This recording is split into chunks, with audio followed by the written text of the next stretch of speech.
Good morning everyone. I hope you have a good rest, do you? I hope you enjoy the breakfast as well. It's full of variety. As you know, Penang is a place of food paradise. So enjoy yourself in this conference. But first of all, I would like to acknowledge my boss, my mentor here, Professor Dr. Denison Jayasuriya, who are the mastermind of the whole conference. And also Mr. Anthony, our senior directors, James, our directors, and also our fellow colleagues, participants. So today, the topic is very, very unique, stateless and refugee. When we do about this precise topic, me and Shirza, by the way, I would like to introduce Shirza. Shirza, can you please stand up? So she is the person who coordinates everything, so thank you very much to her, preparing all the program books, communicate to collect the paper. So both of us have a certain time. We are kind of like concerned whether we can get enough papers. All right. I'm not sure whether you were surprised that we have so many people here today. So when I look at the paper, when I sit together with Hirza to arrange the paper in different sections, I am amazed. This is the 6th SDG conference that we have done. And this time we are very niche. And when I look at the quality of the paper, I'm amazed with the topic that you are bringing up. There is the law reformations that people are looking into it. There is the stories, and there is case study, there's variety. And I urge you to pay your full attention. You might have different perspective about the refugee and the stateless people. Just now, Phyllis was saying that they are not just a vulnerable group. We hope to see them as an asset, as change of the agent of change as well. And today, if you allow me, I would like to introduce 3 young men to you that I can see they are potentially the change of agent. First, Liu, our SDG agent Liu, the photographer of the day. Secondly, we have Joshua, who are preparing all this advocacy, the arts. So we have Methodist crisis team here. Maybe I will give you 2 minutes to share about what are you bringing to us today. And we have a presenter here. What's the name already? Ayas also our SDG agent, who are presenting his own story later. All right, so 3 of them are holding the UN card. All right, so today, beside of a lot of stories, perspective, research going to share, there is also a simple but it's very meaningful art exhibitions going on. Liu, if I can invite you, just a quick 2 minutes, let people know what is going on at the back. All right, let's welcome Liu. Good morning, everyone. So since I only have 2 minutes, I will just have a really short introduction about my organization. My name is Leo, a project coordinator for the organization by the name of Methodist Crisis Relief and Development. As you can hear from the name of the organization, our mission is to serve the people who are affected by disaster and also by humanitarian challenges such as refugee communities in Malaysia. So that's the end for my introduction. So as for the introduction for the art exhibition, I believe some of you here have seen or enjoyed the beautiful paintings around you. We gathered these paintings from many of the refugee centers that are located in KL with the purpose of showing them, showing everyone that another beautiful side of these refugee communities, beyond their refugee status, to their character, to their cultural heritage from these paintings. So I hope that through the art exhibition, we can be reminded that these individuals, they do not only bring their refugee status and helplessness into Malaysia, but also their story and their cultural heritage into Malaysia, which has redefined the diversity in Malaysia. So as we talk about SDG today, maybe the sustainable approach for social integration is to first recognizing the cultural heritage, the beauty from each other, and also from the diverse refugee communities in Malaysia. So I hope that you will enjoy the art paintings. And if you like them as well, if you like to bring that home, don't be shy to buy them. You can approach us. Thank you very much. All right. right, thank you very much. I trust that we will have a very good 2 days. So without further ado, so once again, I welcome you all, and I would like to hand over back to Mike to Phyllis. Thank you very much. Good morning, everyone. Good morning. Okay, it's a delight to welcome you, as Zoel did, and others of us, Anthony, James, Phyllis, our MC, Hizra, our program coordinator, and many of the APPGM staff here. I think it always amazes me when Zoel puts up with Hizra and her team a conference, because I don't know where they find all the paper writers who suddenly appear. So my wife, when she was looking at the program, said, "Wow, you invited all these people." So I said, actually, we didn't know they were researching on this field, but when the call for the papers take place, we then find out that there are people who are from universities or from NGOs who are actually documenting, researching, storytelling, writing a comment, or submitting a research paper. I've skimmed through some of them, and then it takes today and tomorrow to review them, and definitely we will get them in some publication. It's sort of peer-reviewed internally by us.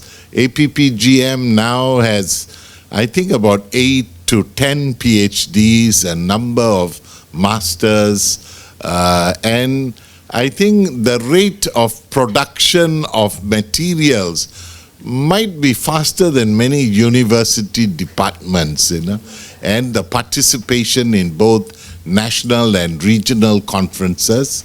Recently at the Parliamentary Journal,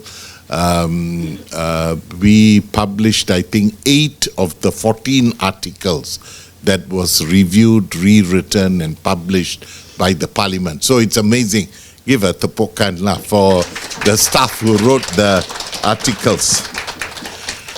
Now, we tried our best to get a member of Parliament to join us, but we hear there are so many political events going on that maybe the issue of statelessness and refugees don't come on the top of the priority of many MPs.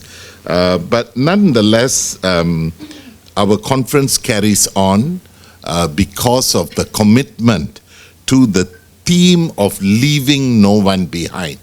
Whether you're a citizen or a non-citizen, you're a human being, and even so, then our concern of SDGs apply to all people in the land and in our world together. I've got 5 brief points. Don't fear, I'm not going to give a long lecture. It's not a keynote address, but just a welcoming address and setting the possible stage. Yeah? Now, as Zoel said, if you take the preliminary 4 papers and the rest of the papers, there are 30 papers being presented. It's quite a heavy load. Don't know whether you are like me, you suddenly close your eyes, you are away somewhere, but you are still here.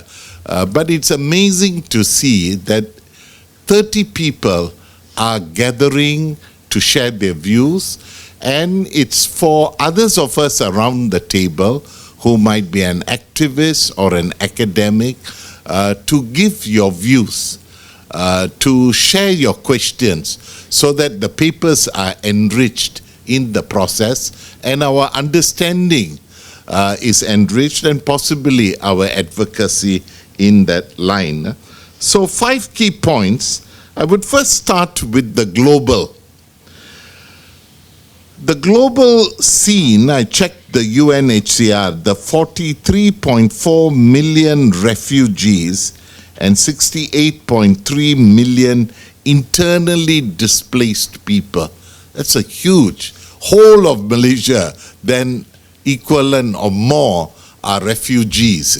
And I just imagine the size and the scale and the pain result of persecution, conflict, violence, human rights violation.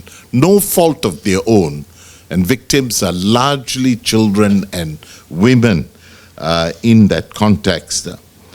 And on statelessness, which is then regarded as an invisible to authorities, 4.4 million stateless people and people with undetermined nationality.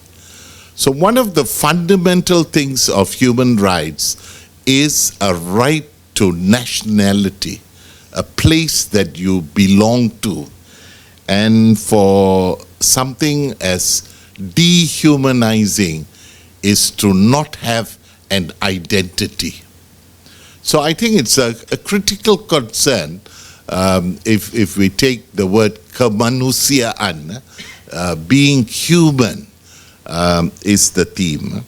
Now when we look secondly at national figures, which I Googled, June 2024 data, there's 190,370 refugees and asylum seekers registered with UNHCR. The number could be much larger of people who are not registered, so the estimates can go much higher. And of this 190, I think it's 167,000 are from Myanmar. I walked around, Leo introduced me to the pictures. I was pleasantly surprised, although my wife seems to know it, because I'm a Methodist attending the Methodist church, and that they have such a project where refugees, especially from Myanmar, have designed, they are being trained as artists and capturing the beauty and richness of their own tradition and identity in terms of the national figures. And on statelessness, the figures given by UNHCR seems fairly low, 10,000, and they say West Malaysia, Sabah, Sarawak, unknown.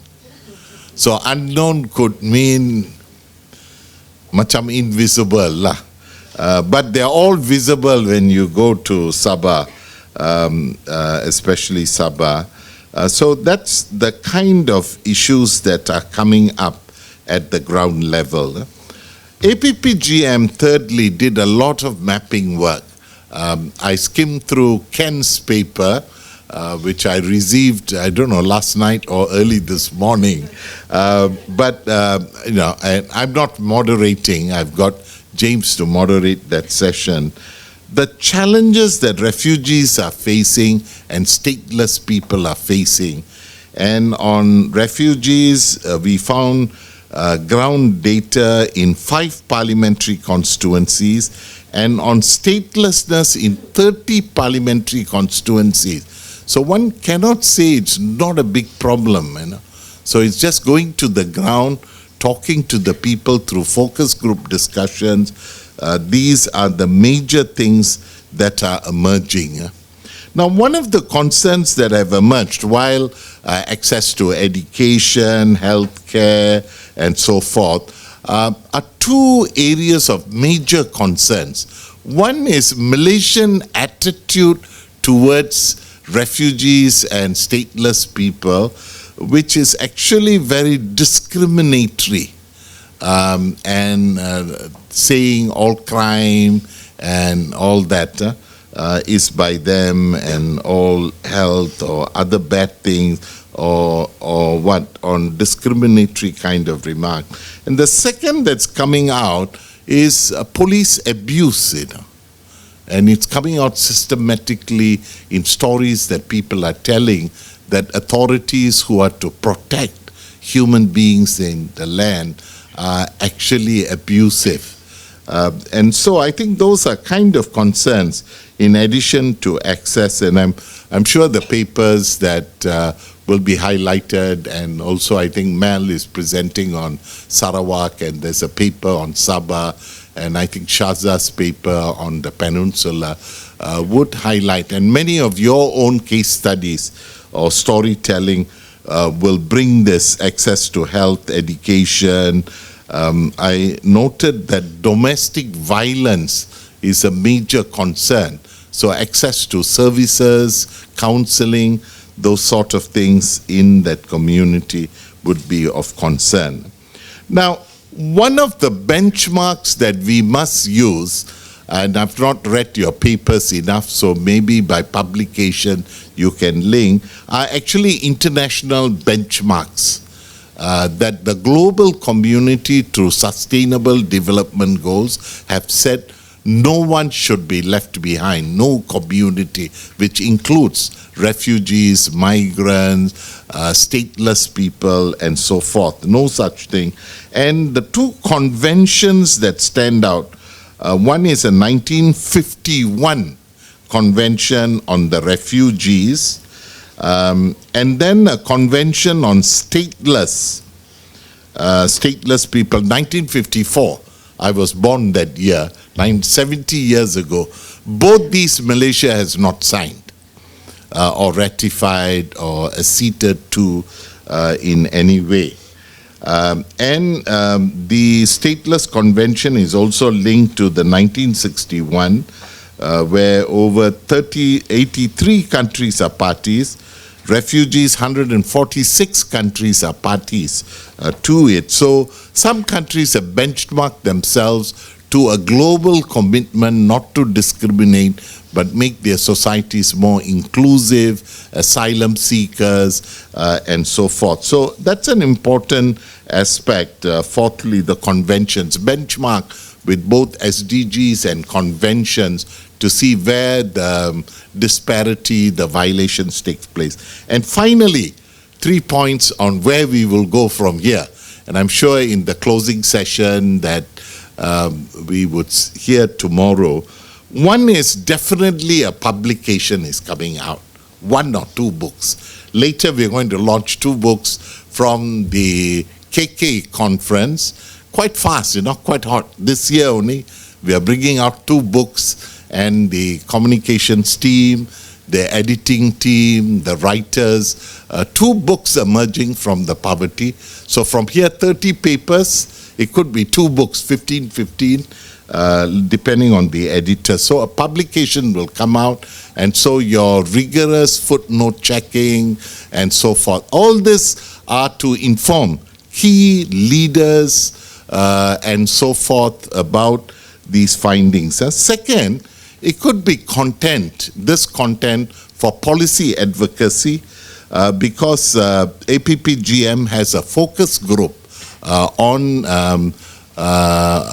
and a policy paper coming out. I think Ken would refer to that on stateless and refugees, and what should be Malaysia's response, because Malaysia ad hoc responds to Palestinians or Myanmaris, Rohingya, and so forth. And finally, there is a special APPGM on refugees. Unfortunately, they were not able to join us today. Originally, we had partnered this, and that's why we are in Penang. But somewhere along the line, they could not participate, but network. So there is possibility to take the topic further. This is not just for publication, not just for talk, but it's to take the advocacy and make Malaysia a better country for all people, and to make the world a better place for all human beings. Thank you very much, and I wish you well. And all the paper presenters, hope you don't have nightmares in rewriting your paper for publication, but please do that so that we can jointly publish, and this is a partnership. And thanks to all of Zoel's team, Ezra and Phyllis, and the communication team, and MySDG Academy, the SDG Center for Social Inclusion, other staff members present, and especially those who have taken time to write a paper and to give it on time so that people can read and be blessed by it. Thank you very much.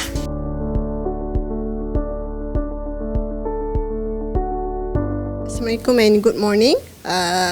Prof. Dr. Denison Jayasuriya, Head of Secretariat at PPJ MSDG. Mr. Anthony Tan, Senior Director Finance and Administration at PPJ MSDG. Ms. Zoel Ng, Director of Corporate Communication and MySDG Academy.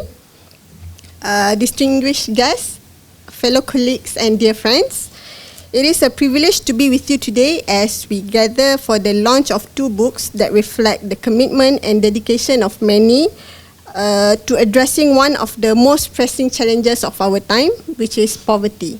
These books, born out of the insights and discussions from the MySDG Conference 2024 in Sabah, serve as both a reflection on our current challenges and a roadmap for future action. The first book, Poverty Conversation in Sabah and Peninsular Malaysia, the APPGM SDG Findings from Ground Realities, edited by Debbie and Loh and me, provides a narrative of the realities of poverty across the country. This book, divided into 4 parts, presents 12 chapters that offer a deep dive into both rural and urban communities. The opening section redefines how we understand poverty and development in Malaysia, grounding these issues within the broader framework of SDGs. We then journey through the poverty challenges faced by communities in Sabah, learning from personal accounts and examining infrastructure and educational gaps. In the Peninsular Malaysia section, we explore the socio-economic struggles of the Jahai indigenous community. The final part highlights urban poverty, particularly on how digital entrepreneurship can be a powerful tool for empowering marginalized women. For the second book, Community Approaches to Poverty Alleviation in Malaysia, extends this exploration into how community-driven efforts can serve as powerful mechanisms for development and resilience. Divided into 7 parts, this book covers a wide array of topics from leveraging social capital to empowering communities through agriculture, entrepreneurship, and even tourism. This book underscores the power of local knowledge and community-based interventions in fostering long-term solutions to poverty. With case studies highlighting successful projects in both Sabah and Peninsular Malaysia, it showcases how communities can take charge of their own development. Through agriculture innovation, financial inclusion, and education, these chapters present a vision for economic self-reliance and sustainable growth. What these books reveal is that poverty is not just an economic issue. It is deeply intertwined with social, cultural, and environmental factors, requiring holistic and inclusive approaches. We will find inspiring stories of resilience, creative community projects, and innovative models for poverty alleviation. These books are not just for researchers or policymakers. They are for anyone who believes in the power of communities to drive change and for anyone committed to creating a more equitable and sustainable future. I invite you all to delve into these works, to reflect on the insights shared, and to consider how each of us in our respective roles can contribute to the broader mission of poverty alleviation in Malaysia. I would like to express my deepest gratitude to all contributors, collaborators, and especially to the communities whose voices and experience from the foundation form the foundation of these works. It is my hope that these publications will inspire ongoing dialogue, action, and collaboration as we continue our journey toward a more equitable and sustainable Malaysia. Thank you so much.